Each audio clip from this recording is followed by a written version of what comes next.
नमस्कार दोस्तों, ब्रिटिश सत्य के आज के इस हैरान कर देने वाले बहुत ही ज़्यादा खौफनाक से अनोखे एपिसोड में मैं आप सभी लोगों के सामने एक कपल के साथ एक ट्रेन जर्नी के दौरान घटी हुई एक ऐसी अजीबोगरीब घटना की कहानी लेकर आ गया हूं ना, जिसे सुनकर आप लोगों की रूह तक कांप जाएगी। अगर आप लोग ट्रेन से ट्रैवल कर रहे हैं या ट्रैवल करने के शौकीन हैं या फिर ट्रैवल करने वाले हैं तो घबराने लगेंगे, कतराने लगेंगे।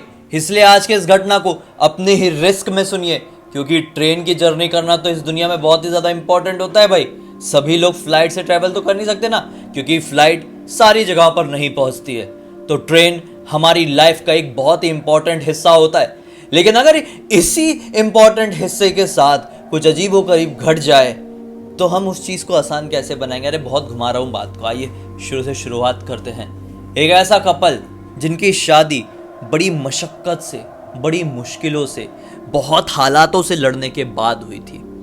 दरअसल लड़के का नाम था राघव और लड़की का नाम था सुमन। राघव एक बहुत रिच फैमिली से बिलोंग करता था और जो सुमन थी वो एक पुअर फैमिली से बिलोंग करती थी। राघव और सुमन की दोनों की अलग कास्ट भी थी। ना ही राघव के फैमिली वाले चाहते थे कि उसकी शादी सुमन से हो, और ना ही सुमन के घर वाले चाहते थे कि हमारी लड़की एक ऐसे लड़के के घर में ब्याह के जाए जिसकी हमारी हैसियत ही नहीं है, क्योंकि उनके हिसाब से हमारी लड़की वहाँ पर खुश नहीं रह पाएगी। राघव और सुमन की मुलाकात कॉलेज में हुई थी। काफ़ी मशक्क़त करने के बाद, काफ़ी कोशिशें करने के बाद दोनों की एक दूसरे से शादी हुई। ये भंडारा नाम का, मतलब महाराष्ट्र का एक शहर है छोटा सा, भंडारा नाम के शहर के रहने वाले थे। शादी हुई। इन लोगों ने अपनी शादी से पहले ही बहुत सारे सपने बुन रखे थे। लड़की का सपना था मुंबई देखने का, मुंबई घूमने का। तो लड़के ने उसे प्रॉमिस किया था कि हमारी शादी होगी ना तो हम लोग हनीमून मनाने के लिए मुंबई ही जाएंगे। हालांकि वो लोग पेरिस भी जा सकते थे, लड़के के पास इतना पैसा था, लेकिन उनको मुंबई देखना था। लड़की को यहाँ की बहुत सारी, जो एक तरीके से माया नगरी कह लो आसान भाषा में, माया नगरी को एक्सपीरियंस करना था। शादी हुई तो सबसे पहले राघव ने अपनी पत्नी को ये टिकट दिखाकर सरप्राइज किया कि देखो इतनी इतनी तारीख को हम लोग मुंबई घूमने के लिए जाएंगे। भंडारा से इनकी ट्रेन मुंबई आने के लिए तैयार थी। भंडारा से इनकी ट्रेन यही कोई शाम के वक्त निकलने वाली थी और मुंबई अगले दिन सुबह सुबह पहुंच जाती, मैक्स टू मैक्स 6:30-7 बजे के आसपास। इन लोगों ने जो टिकट बुक किए थे ये फर्स्ट क्लास की टिकट थी। राघव ने थर्ड क्लास, सेकंड क्लास, मतलब एसी की बात कर रहा हूँ, बहुत ज़्यादा एक्सपीरियंस कर लिया था और वो नहीं चाहता था कि मैं अपनी पत्नी के साथ कहीं ट्रैवल कर रहा हूँ पहली बार तो वो नॉर्मल कोई हो, इसलिए इस वजह से उसने फर्स्ट एसी की टिकट बुक कर लिया। ट्रेन आई स्टेशन में, इन लोगों ने अपना सामान अमान लिए, एक हफ्ते की ट्रिप के लिए लोग निकल पड़े थे मुंबई की तरफ। सामान अमान अपना डब्बे में डाले और नोटिस किया कि अरे पूरे डब्बे में कोई भी नहीं है।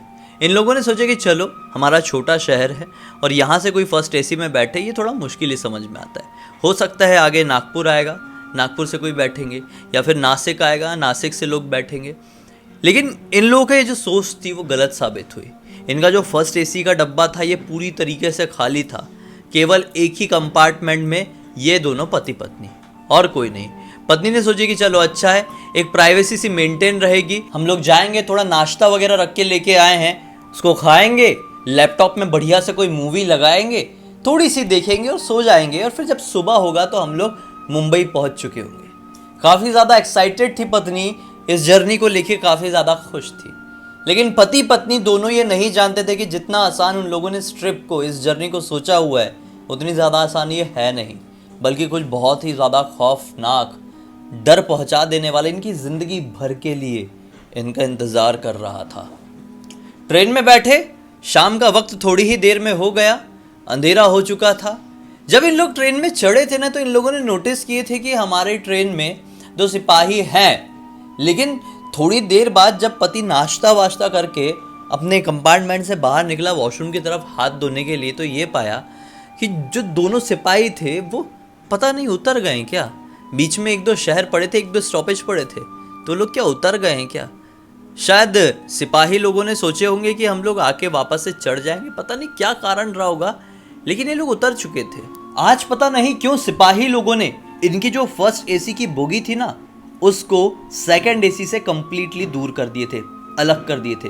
इसका मतलब ये है कि जो फर्स्ट एसी से सेकंड एसी में जाने का जो रास्ता होता है ना, वॉशरूम के पास जो एक एरिया होता है वहाँ पे एक गेट लगा हुआ रहता है अक्सर, उस गेट को क्लोज कर दिए थे।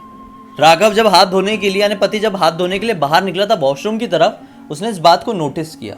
उसको थोड़ा अजीब लगा।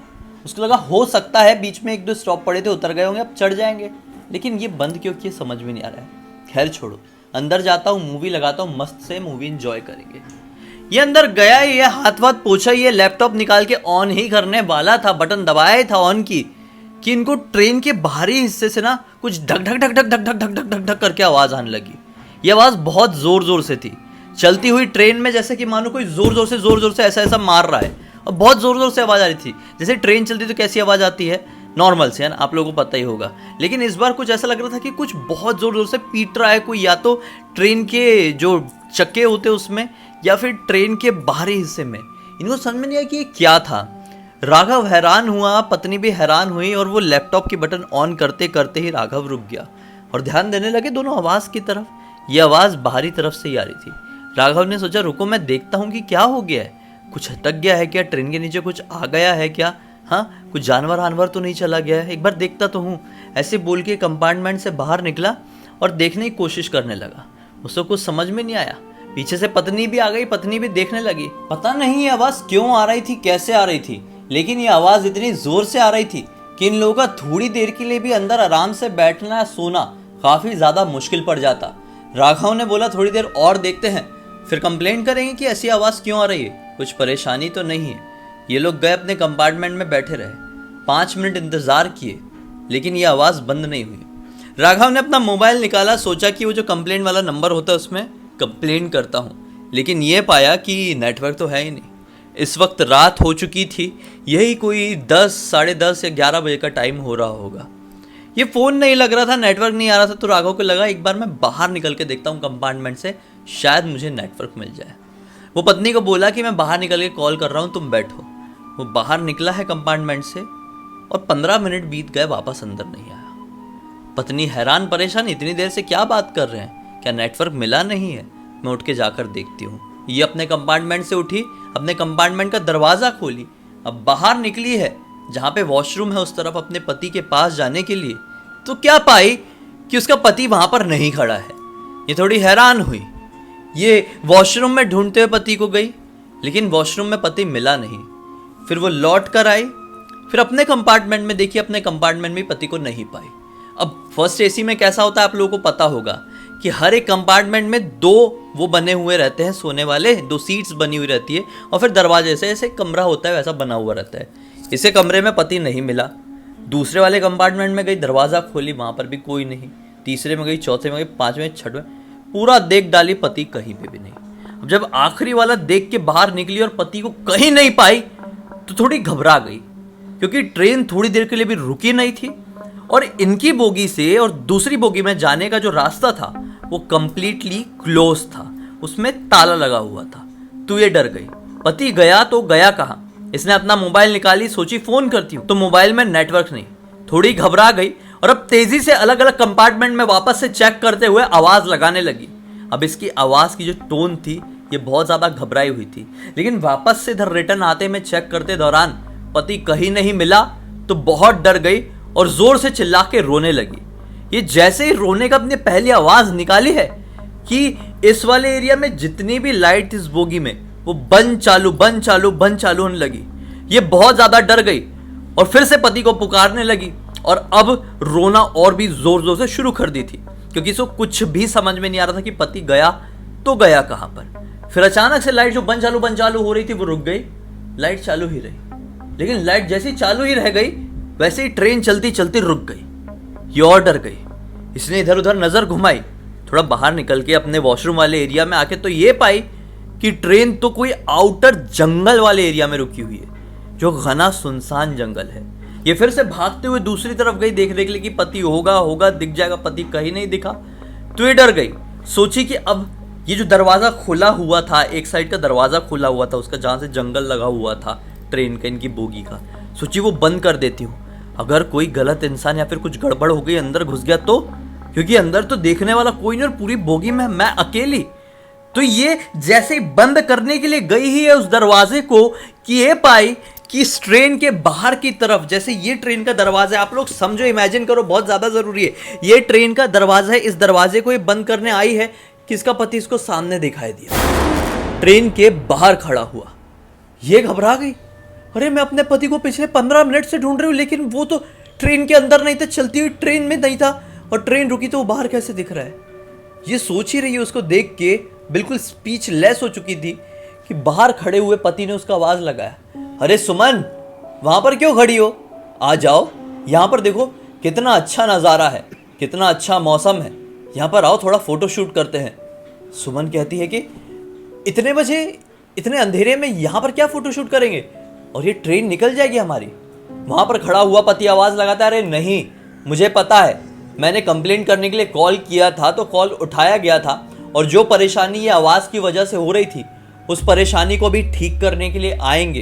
ये हमारी बोगी के पास से ही हो रही थी, परेशानी को ठीक करेंगे, उसके बाद ही ये ट्रेन आगे बढ़ेगी, वरना जब तक रुकी रहेगी हम लोग यहीं पर खड़े खड़े फोटो शूट कर लेते हैं, फिर ट्रेन जब चालू होने को होगी, लोग ठीक करके निकल जाएंगे तो हमें दिखेगा ही ना, हम लोग वापस से ट्रेन में चढ़ जाएंगे, किस बात की टेंशन है। ये बोलती है, मैं पर्स ले लूं क्या, पर्स। वो बोलता है कि क्या करोगी पर्स का, आओ ना, तुम बहुत ज्यादा सोचती हो। ये ओके, मैं आ रही हूं बोल के ट्रेन से उतरने लगी। ट्रेन से उतरी है, अपने पति के पास बढ़ने लगी। पति थोड़ा दूरी पर था, इसने ट्रेन से उतर के वो दूरी को आधा कवर की ही है, पति के पास आधा पहुंची ही है कि अचानक से इसको ट्रेन के हॉर्न की आवाज आई। पलटी, ट्रेन तो बढ़ने लगी, ट्रेन बढ़ रही है। पति ने बोला था कि पहले सुधारने आएंगे, लेकिन ट्रेन तो बढ़ गई बिना सुधारे।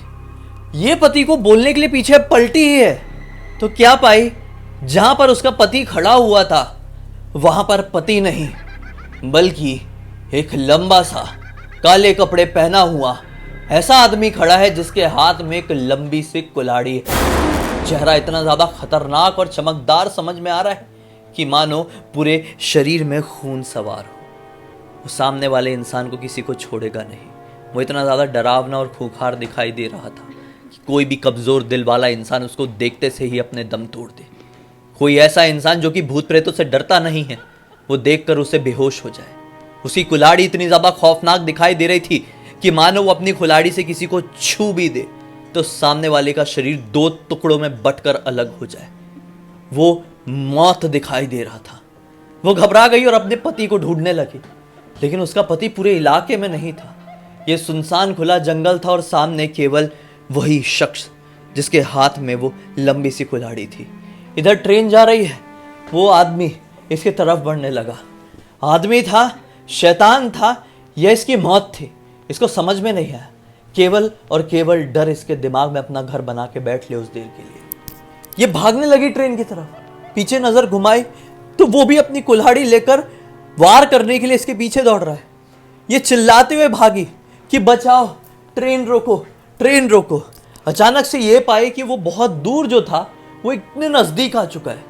वो कुल्हाड़ी उठा के इसके ऊपर वार करने ही वाला है कि अचानक से जिस कंपार्टमेंट में, जिस बोगी में ये लोग थे, उसी बोगी से एक हाथ बाहर आया और उसने कुछ भी ना सोचकर तुरंत उस हाथ को पकड़ी और उस हाथ ने उसको ऊपर खींच लिया एक ही झटके में। दुबली पतली सी छोटी हाइट की लड़की थी। खींचा तो ये पाई जब मैं बोगी में चढ़ गई हूं और जिसने मुझे खींचा है वो कोई और नहीं, मेरा ही पति है। पति ने जोर से चिल्लाया कि तुम क्या कर रही थी ट्रेन से उतर के इतने वक्त, तुमको समझ में नहीं आ रहा है क्या? अभी ट्रेन छूट गई होती या फिर हमारा हाथ फिसल गया होता तो तुम मर गई होती। ये कोई तरीका होता है? इतनी बड़ी हो गई हो, समझ में नहीं आता कि चलती हुई ट्रेन से ऐसे सुनसान घने अनजान इलाके में उतरते नहीं है, ट्रेन कहीं आउटर एरिया में रुक जाती है तो। वो बोलती है कि आप नहीं तो मुझे नीचे से पुकार रहे थे, कैसी बात कर रहे हो, एक बार देखो। चलती हुई ट्रेन से सुमन ने राघव को दिखाने की कोशिश की कि देखो वहां पर आपकी ही शक्ल का कोई इंसान मुझे पुकार रहा था, तो पाए कि नीचे तो कोई भी नहीं है। ट्रेन हल्की सी धीमी अपनी रफ्तार पकड़ चुकी थी। राघव ने फिर भी ऐसा निकलकर उसको पकड़कर, दरवाजे को पकड़कर देखने की कोशिश किया, लेकिन बाहर किसी को भी नहीं पाया और वो फिर से सुमन के ऊपर गुस्से से बरस पड़ा। लेकिन सुमन ने फिर से बताई कि राघव मेरी बात को समझने की कोशिश करो, और अब उसने राघव को पूरी बात डिटेल में बताई। वह बोली कि राघव आप गए कहाँ थे? इतनी देर से मैं आपको ढूंढ रही थी, आपके चक्कर में मैं नीचे चली गई थी। राघव बोलता है, अरे मैं उस वॉशरूम में था यार, तुमने पूरे कंपार्टमेंट में ढूंढ ली, मैं उस वॉशरूम में था, क्योंकि मैंने सोचा कि शायद वॉशरूम में नेटवर्क मिल जाए, लेकिन नेटवर्क नहीं मिला था। फिर मैंने सोचा वॉशरूम यूज कर लेता हूँ। इतने में तुमने ये सब क्या हंगामा करके रख दिया यार, इतना भी माइंड नहीं करना चाहिए चीजों को। वो बोलती है, राघव मैं माइंड नहीं की, जो कुछ भी हुआ उसे मैं ही जानती हूँ। मेरा जी आज बहुत घबरा रहा है कि आज हमारे साथ कुछ गलत हो जाएगा।